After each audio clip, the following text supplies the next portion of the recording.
যাদের সাথে আপনি ভাগে কুরবানি দিচ্ছেন, আপনার কুরবানি প্রাণীতে যাকে আপনি ভাগে নিচ্ছেন, যাকে আপনি শরিকানা নিচ্ছেন, কুরবানি দেওয়ার আগে বিষয়টি ভালোভাবে বুঝতে হবে, বিষয়টি ভালোভাবে খেয়াল করতে হবে।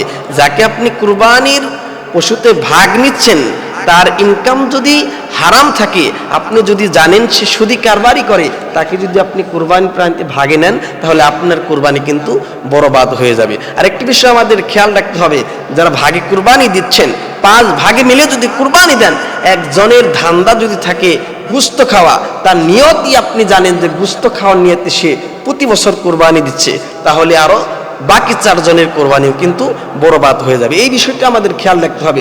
অনেক সময় দেখা যায় 7 জনে মিলে একটি গরু কুরবানি দিচ্ছে, 2 জনের নিয়ত থাকে গোশত খাওয়া, যে আমার সন্তান, আমি যদি কুরবানি না দিই আমার সন্তান কি খাবে, এরকম একটা টেন্ডেন্সি মাথার মধ্যে নিয়ে সে প্রত্যেক বছর কুরবানি দিচ্ছে।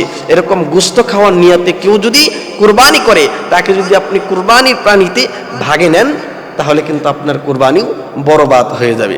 আরেকটি বিষয় খেয়াল রাখতে হবে, যাকে আপনি কুরবানির পশুতে ভাগ নিচ্ছেন, কুরবানি যখন করবেন, কুরবানির জন্তুর গোশতগুলো ওজন দিয়ে মেপে মেপে সমান হারে ভাগ করে আপনার নিতে হবে।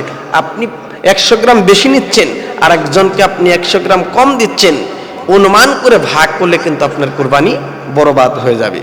অর্থাৎ যখন আপনি কুরবানি করবেন, কুরবানির জন্তুর গোশত সমানভাবে পাল্লা দিয়ে মেপে কিংবা স্কেল দিয়ে মেপে সমান হারে ভাগ করে আপনার নিতে হবে। আর এই বিষয়টি খেয়াল না করে, মাথায় না রেখে আপনি যদি কুরবানি দেন, তাহলে আপনার কুরবানি কিন্তু হবে না, আপনার কুরবানি বরবাদ হয়ে যাবে।